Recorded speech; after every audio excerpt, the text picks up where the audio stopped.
Welcome, guys. It's TJ Lang here. I'm joined by Joe Dahl, Frank Ragnow, Oday Aboushi, and Tyrell Crosby.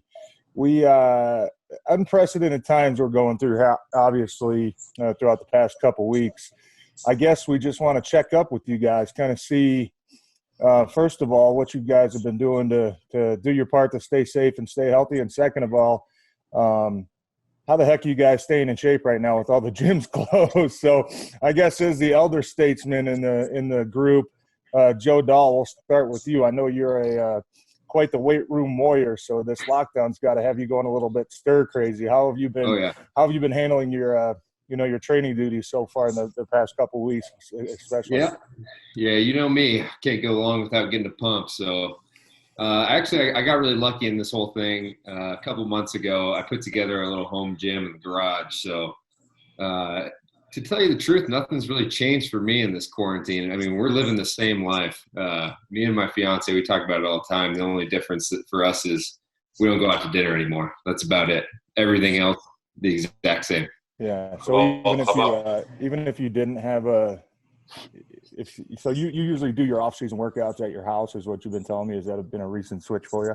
Yeah, that's a recent switch. In years past, I've been driving around everywhere. We moved out a little further than years past last summer. So I was tired of doing the drive. So I decided to put together a little something in the garage.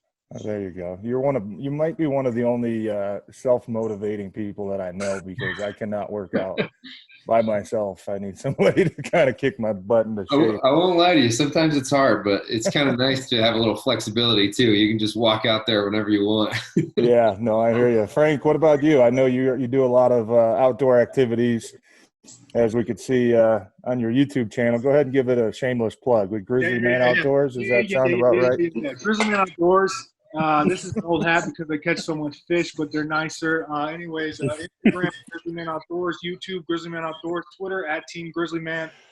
But like I was saying, my whole life is kind of social distancing, so not much has changed for me. I think the toughest part is I live in my mom's basement, and right now all my siblings are home right now, so and 4 labs that the smallest is 70 pounds. So, I mean, it's kind of getting pensions are getting tight right now. I'm sick of my sisters. I'm sick of my brother. And I'm just kind of sick of everybody. But otherwise, it's been okay. I've been able to work out.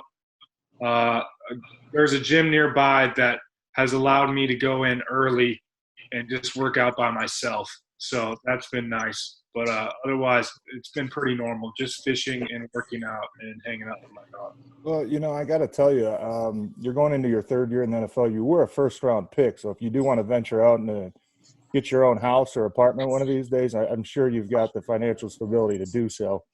Yeah, that's nice of you to hang around with the family a little bit more. I know you're a big family guy, so that's good. I'm a family man, and you want to be smart about every purchase. And when the right time comes, I'll buy a house.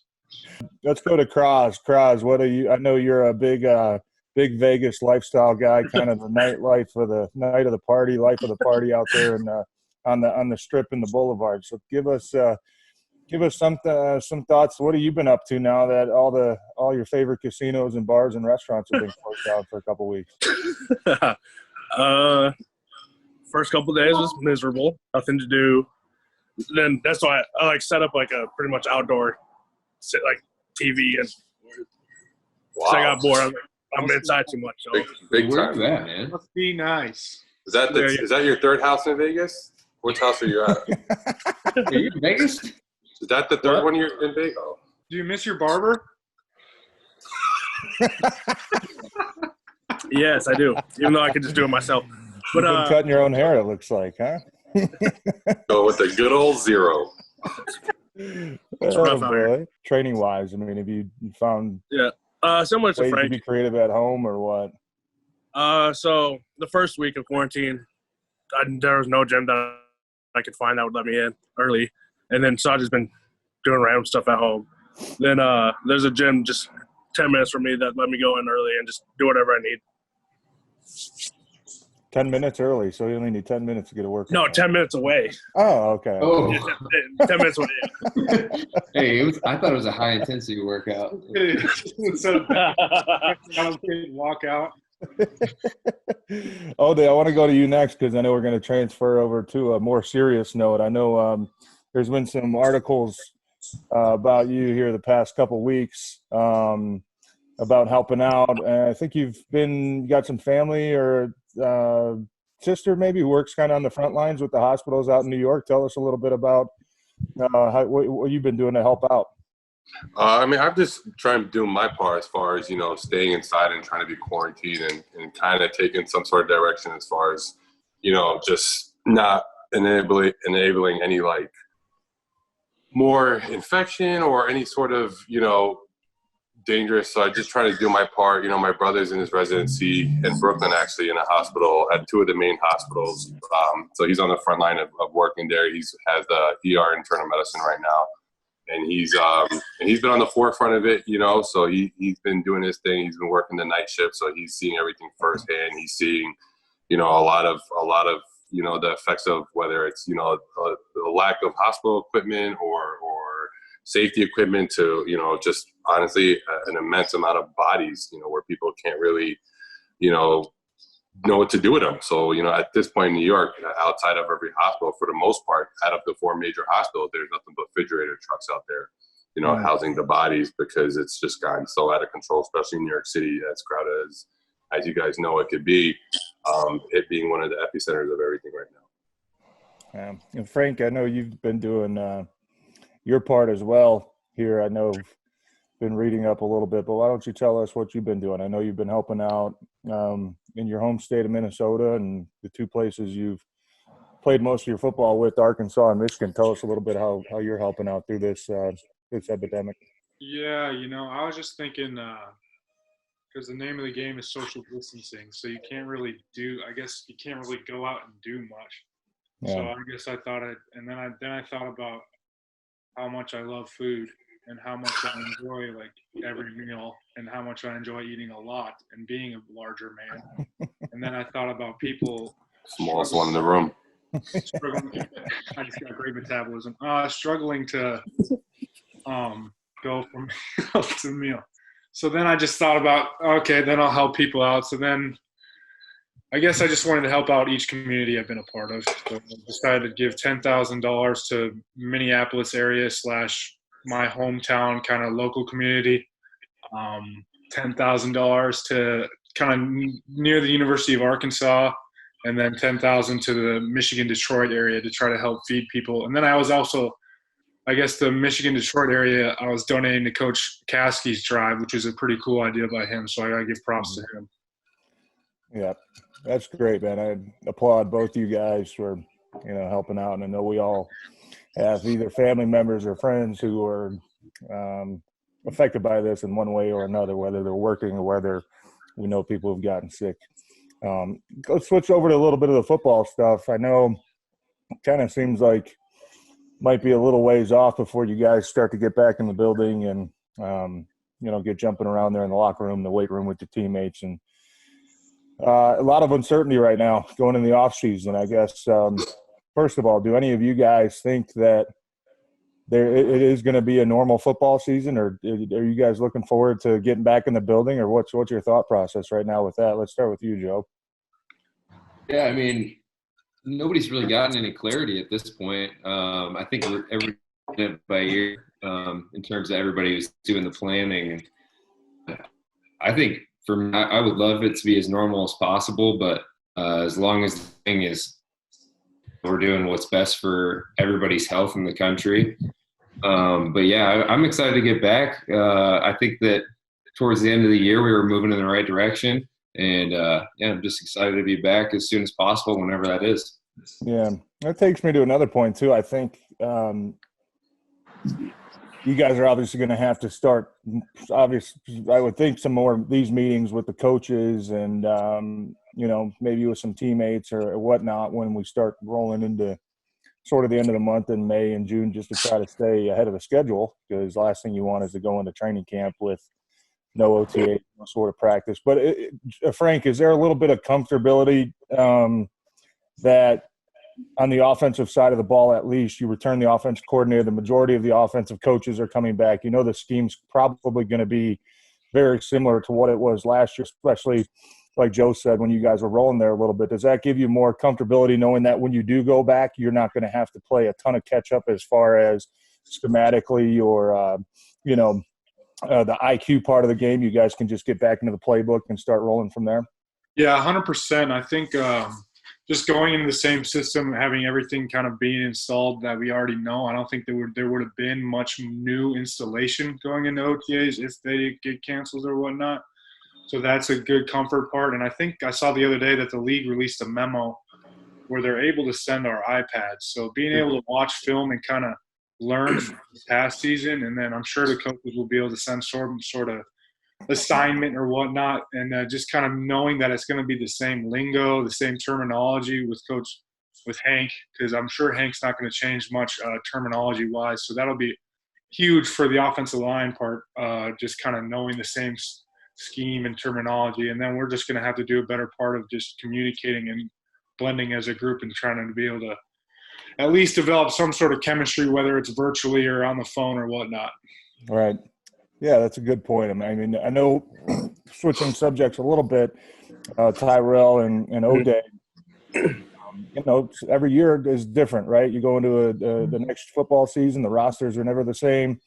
Some of your buddies leave, go to other teams. Some guys are tired. I think with you two guys who played a lot of snaps last year, kind of coming off the bench as a 6th, 7th role, what is your approach coming into this season with now Graham Glasgow moving on and Rick Wagner moving on? There's 2 spots on the line there that are seems like it's going to be a lot of competition. How do you guys approach that, knowing that you're probably going to have a good shot to go prove yourself to win those spots?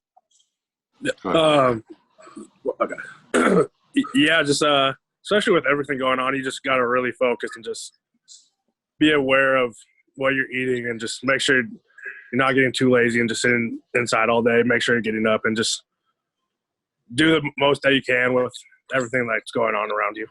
Yeah, I know. Obviously, Detroit signed a couple guys. I'm not going to try to pronounce his name, but Big V from Philadelphia. We'll just call him Big Bank. Big Bank's coming in. He's going to be a nice addition to the room. I'm sure you guys will enjoy playing with him. But Oday, I know you've played a whole lot of football in your career. Bounced around a couple teams now, but played a good amount of snaps even last year with Detroit. How are you? What's kind of your mindset into approaching this year, knowing that there's a couple spots that need to be filled still?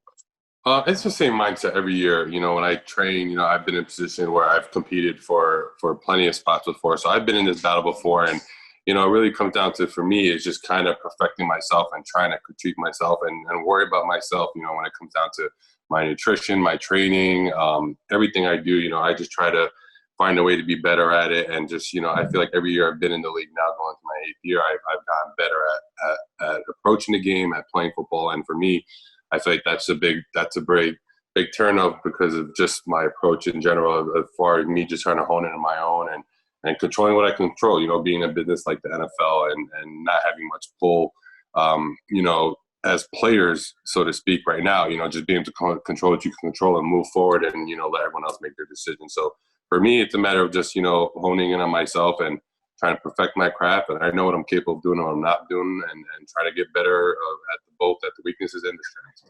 Yeah, that's good. I guess I'm rooting for all you guys, obviously. Played with, 3 of you guys for at least a year. All right, now that we've, kind of covered some of what you guys have been doing, catching up a little bit, we did have a couple fan questions that came in. So I'm going to start with, I guess, you, Joe Dahl. We'll kind of go around the box here. And this is a very fitting question for you because you're an absolute health nut. So what's an offensive lineman's diet look like? How do you balance size with athleticism? I think it's person to person. Me, I'm more of a chicken, rice, vegetables guy. But you look at Crosby's plate when we're in the cafeteria, and he's ordering in Domino's, and they're delivering it to the front door, and he's getting a couple extra boneless wings every day. No, but Everybody's different, right? I mean, it's about balance. I mean, it's tough for some guys. Everybody reacts differently. I know guys that struggle to keep weight on, and then some guys, they just can't stop eating, or they just keep passing it on. So it's a person by person thing. For me, a lot of the times I struggle to keep it on during the season, so I turn to kind of higher calorie foods, and I'll sneak a pizza in here and there, or a burger, something like that. But for the most part, I think we try to eat healthy. Yeah, and I think that's one question I've gotten throughout my career too is how strict are you on the diet? And I'm opposite of you. I've always, no matter if I eat a pizza for dinner, if I eat grilled chicken, rice, veggies, I'm going to weigh the same amount as I do. Obviously I think we all feel a little bit better. And the off season's a time to go ahead and splurge, have a little bit of fun with that. But once you get into the season, I don't think people realize how great the cafeterias are at the facilities. And I think in Detroit, we were definitely spoiled with one of the better ones, probably around the whole National Football League. So it makes it pretty easy, I would say, as a player to, make sure you're not going crazy and staying in shape and doing what you have to do to allow your body to get in the peak athletic performance level if possible. Frank, you've been here going on your third year now. Can you give us a couple of maybe your favorite spots around Detroit or Metro Detroit to go find a good place to eat? Applebee's. Really, anywhere there's an Applebee's. That's very, very insulting. He's serious. He's serious right now. I just like half apps. It's a good bang for your buck and delicious food and great times with friends. Also, Pizza House in Ann Arbor.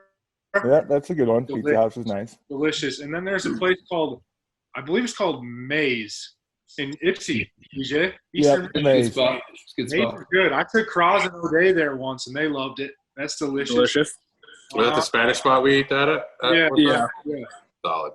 Pretty delicious. Prime and Proper, great place if you really want to spend your money. I mean, I don't do that much, but it kind of feels like you're in Manhattan in the middle of downtown Detroit when you go there. It's good little change up. Very interesting scenery. Where else? Oh, there's a place called Riviera's, but that's kind of north. That's in Marine City, where I go fishing up on St. Clair River. But that's a good local spot that I recommend. And that's all I can think of right now. There's a tons of great places. Yeah, how about you, Crosby? I know you're a big nightlife guy. You find any good cuisine in Detroit that some of your favorite spots to eat? Probably Sweetwater is my favorite spot. Great wings. Yes. And then in Ann Arbor, Zingerman's is good. Yep. That's like the first two that come to my head, though. Yep. That's good choices, both local establishments. Nice job. Oday, you seem to be a pretty healthy guy, so I'm going to assume that you're eliminated from this question, but I want your opinion on all the guys in the offensive line room. Who would win a hot dog eating contest? Oh, snap. Man, that's tough. Out of everybody, I feel like it got to be between probably Cross and Decker. It got to be. Decker. I was waiting for my name to be said. Decker takes pride in being the big daddy, so that boy, he got a lot to prove with that. So it's got to be between those two, though. He's not afraid of getting down and dirty with his food too. He'd be slamming those things into water and just get a tray, get the Nathan cups going. That's it. Yeah, he's a pretty competitive dude, man. He'd probably want to win no matter what he did, even if it means he was the biggest slob. One of my own personal questions, I asked this because I kind of went through this a couple of weeks ago. Have any of you guys gotten just like so stir crazy so far that you've done something that you've like never done before? And I'll start with mine. I hit remember when Britney Spears went crazy a few years back and she shaved her head? I actually shaved my head for the first time ever. I don't know if I like it because I've got a big old round melon and it doesn't really look good on me, but have any of you guys, Crosby, I don't mean to offend you. I know here we go. Your hair doesn't really grow anyways, but have you guys done anything? Have you guys done anything wacky yet to try to pass the time and change anything up? Have you been painting? Oday got into painting, it looks like. Good, dude. From scratch, right, bud? From scratch. Everything took me about 3 hours. Were you watching the little Bob Ross YouTube channel? Yeah, I was. Yeah, the wife put you up. Sat on the counter, put on the YouTube, and watch this guy paint for like 4 hours. Try to watch him, but yeah, mine came out a little darker than a bright waterfall. That's a good question too. Have any of you guys taught yourself how to do anything that you always wanted to try, but now you finally got some time? I mean, anybody looked up YouTube videos on how to build anything or cook anything pretty cool? I don't know. We got a lot of time to burn. I wrote a children's book. What? Oh, is it about fishing? Right. I think this thing has some potential. I don't want to, because I think I'll be on the Today Show pretty soon talking about it, but I don't want to give too much notes. Give us a couple lines. It's about a little bear. Okay. That's walking through. Okay, so it's based off the quote, "Comparison is the thief of joy." Okay. And it's about a little bear walking through the woods, getting down about what he sees all of his critter friends doing in the woods. And then, I don't want to spoil it, but he learned. Don't give us the ending. Is it? Did you draw any pictures with it? Is it a picture book? No, I'm gonna need an illustrator. Yeah, okay. Yeah, you're gonna need somebody to help. There's Oday. Oday. Yeah. Give me a couple more paintings. You see what I could do here? What I could do here. Oday doing the book tour and all over America. All right. This is kind of a nerdy question, so I'm going to go to Crosby. Indiana Jones or Star Wars? Star Wars. Star Wars. Okay. What about Joe Dahl? What do you say? I'm a Star Wars guy. Yeah, that's what I thought. Finally watched The Mandalorian. How was Ozark? it? Has anybody been watching Ozark? Ozark's a great show. Ozark blew through the third season in like probably a good day and a half. Yeah, Ozark was awesome. That's the first thing I did when I retired was just started binge watching a ton of old shows. What have kind of been your go-to shows these past couple months? Anybody? Well, I've been on my Joe Exotic. Definitely watch that guy. Tiger King. Yep. Tiger King. You see they're making another episode? They need to. They need to they need a camera on your boy Joe the rest of his life. What the hell are you going to say? That kind of reminded me of Frank a little bit with his obsession with fish and animals. Mm-hmm. I mean that as a compliment, Frank. I haven't seen the show, but sounds like a great guy. And I'm pretty sure you both wear the same knee brace too, so it's perfect. Oh, yeah. Both got to say Don Joy on. Sponsor me. All right, we'll transition here. Another question. It looks like from maybe a high school coach or so. What are some good drills that you can do on your own as offensive lineman to sort of enhance your craft? Joe, we'll start with you. I think offensive line, might be the toughest job of all to practice on your own, honestly. But I think anything where you're working on your stance, just making sure you're balanced. Anything where you're just working get-offs, just basic steps out of your stance. That's gonna be a huge help to you. So I think that just get-offs in general is just that you can't get enough of that. And then even if you just have have anybody with you that can just you get down in your stance. We work on this at practice all the time. You get down into a stance, and then you don't know what kind of play you're running, if it's a run or a pass, and then they tell you, and you have to work that footwork without shifting anything in your stance. That way you're always in a balanced stance. So I think that's a great drill. Yeah, I'm with you on that. The more comfortable you are in your stance, obviously, the less you have to think about when you're reading defenses, getting ready to go with the ball. What about you, Oday? I know you've been in the NFL a long time. Are there any your favorite drills that you could share with some of the younger generation to just work on 10, 15 minutes in the backyard every day?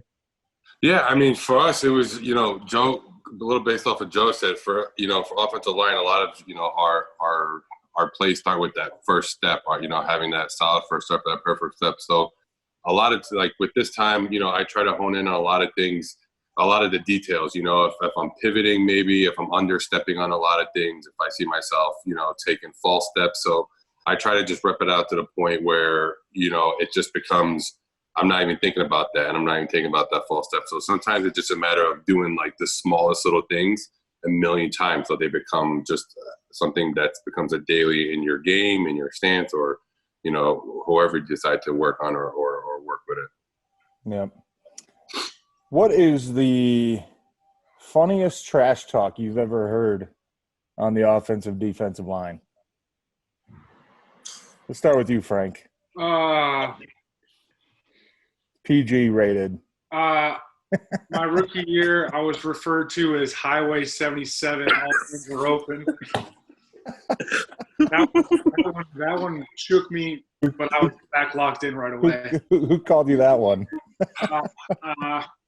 Just give us a team. You don't have to give us a player. Give us a team. San Francisco. San Fran.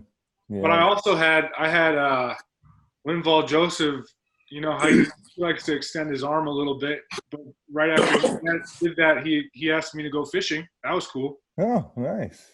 Hands to the face to fishing. I like it. I didn't say hands to face. I like it. I wonder who got the better end of that one. Well, I gotta tell you, I know I played against that guy a whole lot, a really long time in my career with Green Bay and Detroit, and for you, I know you guys are probably happy that he's finally out of the division and out of the NFC, because he is one of the most underrated players I think that a lot of us have gone against. Yeah, might be the strongest guy in the NFL. Yeah. He's a beast. Let's switch to that. Let's switch to give me one or two guys that you guys have gone against where you think is one of the most underrated players in the NFL. Dean Lowry. Start with you. Start with me. Who said Dean Lowry? Crosby, you giving Dean Lowry, Green Bay, a little credit? Come on. I played with Dean Lowry for maybe 1 or 2 years, you know, end of my career in Green Bay, and he is a sneaky kind of athletic hustle guy. Pretty strong hands to him too. Frank, what about you? Who's one guy that you think is kind of up and coming, maybe not well known yet, that might be an underrated guy?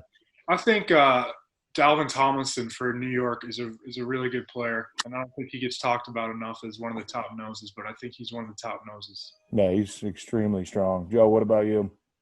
You know what? I think Akeem Hicks doesn't get enough credit, honestly. I know he's injured this last year, but I think that had a huge impact on the performance of their D-line this year. I just don't think that they were the same without him. You know, he's so disruptive inside, and another guy that's a contender for, you know, strongest player in the NFL.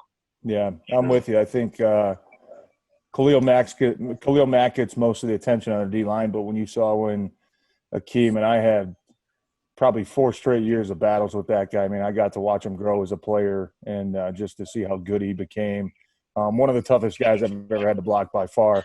But you could see he's the emotional leader of that group. I think when he was missing time, you know, they kind of lost that little spark they had there on defense. So I'm a big fan of Akeem along with you. I hope he gets back to healthy and comes back and, you know, gets back to his normal self, because he's a fun guy to go against. Those are the type of guys you like to play. They're the type of guys you like to play against. You know it's going to suck.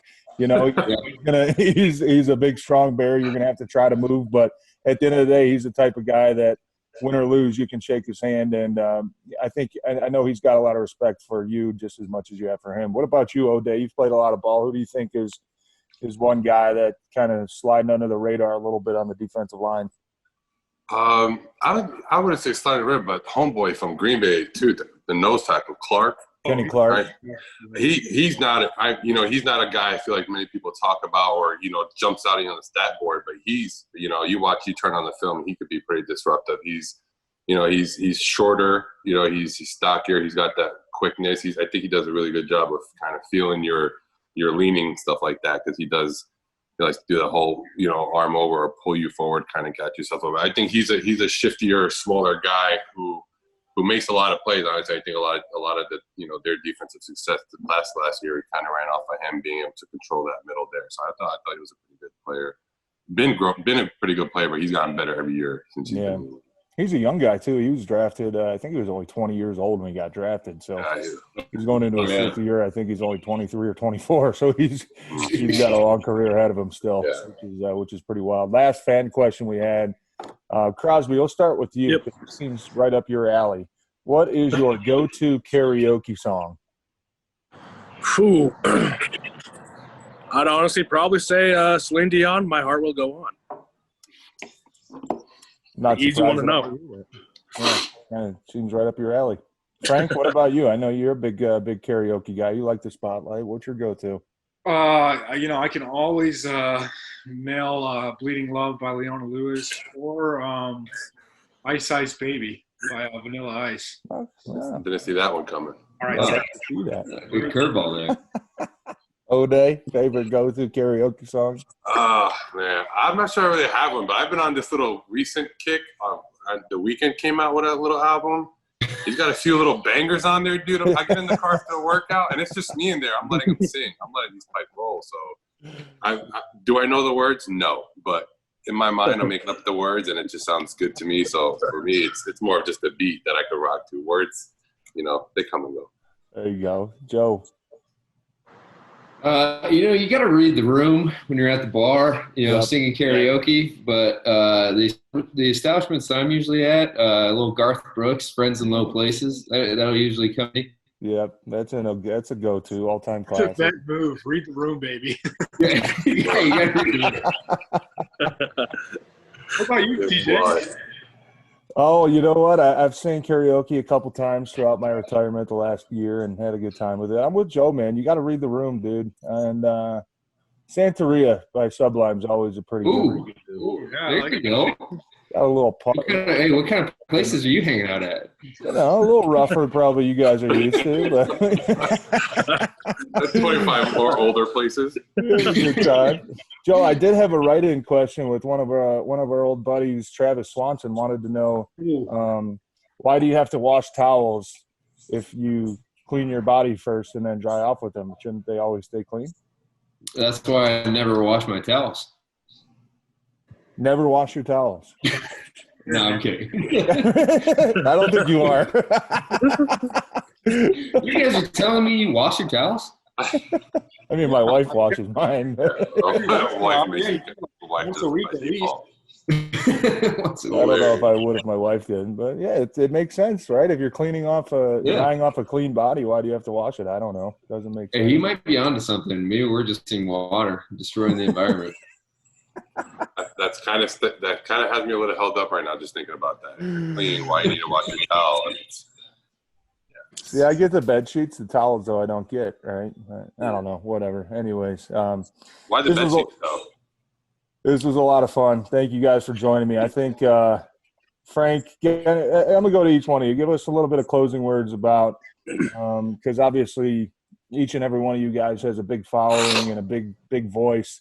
Frank, we'll start with you though. Any closing remarks you want to give to the fans out there, the people of Detroit, Minnesota, Arkansas, kind of your fan base about staying healthy, doing their part to make sure we get through this as safe as possible. Yeah, I'd say just kind of follow the guidelines. If you think about it, it's not that tall of a task. I know it sucks staying inside, but there could be way worse circumstances or way worse things you're asked to do by your country and they're able to save people. So do that and then put a positive spin on it. I mean, I've been able to spend a lot of time with my family, which has been annoying, but it's been also great, and just kind of find a way to make it a positive and find your positive ways to, whether it's finding a hobby or spending extra time with a loved one, there's a way you could make it a positive experience, I guess. Joe?